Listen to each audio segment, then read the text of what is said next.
రాష్ట్ర ప్రభుత్వం చేపట్టిన సంక్షేమ అభివృద్ధి కార్యక్రమాలను ప్రజలకు నేరుగా చేరవేసి వారి అభిప్రాయాలను తెలుసుకోవాలనే లక్ష్యంతో తెలుగుదేశం పార్టీ నిర్వహిస్తున్న ఇంటింటికి తెలుగుదేశం కార్యక్రమం కాకినాడ రూరల్ నియోజకవర్గంలోని రేపూరు గ్రామంలో ఉత్సాహభరితంగా జరిగింది. టీడీపీ కాకినాడ రూరల్ నియోజకవర్గ ఇన్ఛార్జ్ మాజీ ఎమ్మెల్యే పిల్లి అనంతలక్ష్మి సత్యనారాయణ మూర్తి దంపతుల ఆధ్వర్యంలో ఈ కార్యక్రమాన్ని నిర్వహించారు. టీడీపీ కాకినాడ రూరల్ నియోజకవర్గ ఇన్ఛార్జ్ మాజీ ఎమ్మెల్యే పిల్లి అనంతలక్ష్మి సత్యనారాయణ మూర్తి దంపతుల ఆధ్వర్యంలో ఈ కార్యక్రమాన్ని నిర్వహించారు.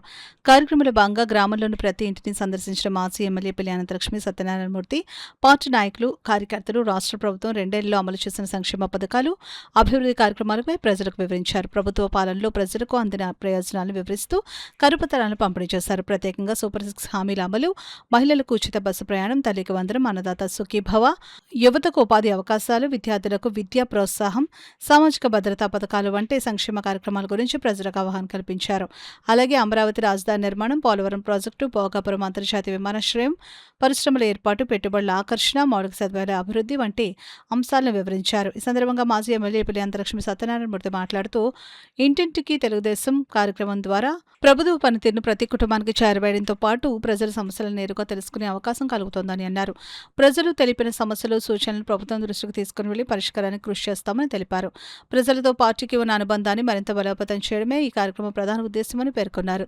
ఈ కార్యక్రమంలో కాకినాడ రూరల్ అబ్జర్వర్ గని కృష్ణ, మాజీ మంత్రి చుక్కాల రామచంద్రరావు, మాజీ జడ్పీటీసీ నురుకుర్తి వెంకటేశ్వరరావు, మాజీ ఏఎంసీ చైర్మన్ కర్రి వెంకటరాజు, రేపూరు గ్రామ పార్టీ అధ్యక్షుడు పెన్నం శ్యామ్ గణేష్, క్లస్టర్ కన్వీనర్లు సరిద నాగహరినాథ్, ప్రకాష్ కుమరిశెట్టి నరసింగరావు, సీనియర్ నాయకులు మాసుమేను గంగయ్య, కాళశ్రీను, కుటుంబ నాయకులు, టీడీపీ నాయకులు, కార్యకర్తలు, గ్రామస్తులు పెద్ద సంఖ్యలో పాల్గొన్నారు.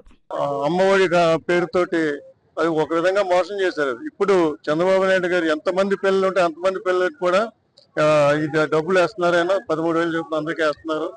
కాబట్టి అంతేకాక అన్ని కార్యక్రమాలు కూడా ఏవైతే సంక్షేమ కార్యక్రమాలు ఉన్నాయో సంక్షేమ కార్యక్రమాలు అన్ని కూడా నెరవేరుస్తూ ఒక సంక్షేమ ఎంతో ఫైనాన్షియల్ గా ఎన్నో ఇబ్బందులు ఎదుర్కొంటున్నా కానీ రాష్ట్రం ఆయన దానికి ఇక ఏదో విధంగా డబ్బులు తెచ్చి ఇక్కడ కేంద్ర ప్రభుత్వ సహకారంతో ఈ కార్యక్రమాలు నెరవేరుస్తున్నారు. ప్రజలకు ఉపయోగపడే కార్యక్రమాలు చేస్తున్నారు. ముఖ్యంగా నిన్న భోగాపురం ఎయిర్పోర్ట్ కూడా అది సాధించిన విజయం. అది కొంతమంది అంటున్నారు ఎందుకంటే మోడీ గారిని అనవసరంగా పొగుడుతున్నారు చంద్రబాబు నాయుడు అని చెప్పి. అది పొగడటం కాదు, ఎందుకంటే చంద్రబాబు నాయుడు గారు ఏం చేసినా కానీ రాష్ట్ర ప్రజల సంక్షేమం కోసం, రాష్ట్ర అభివృద్ధి కోసం చేస్తున్న విషయాన్ని అందరూ కూడా గుర్తించుకోవాలి. కాబట్టి ఈ సందర్భంగా నేను తెలియజేసింది ఏంటంటే అందరూ కూడా ఈ రోజుని ఇంటింటా కూడా చాలా మంది ఆనందంగా ఉన్నారు. అందరూ కూడా ఇంకా జగన్మోహన్ రెడ్డి గారు ఏదో అయిపోతుంది మొత్తానికి సరిగ్గా జరగట్లేదు, పరిపాలన జరగట్లేదు అని చెప్పేసి ఆయన చెప్తున్నాడు. కానీ అది ఆయన వృధా కంఠశ్వాస అవుతుంది.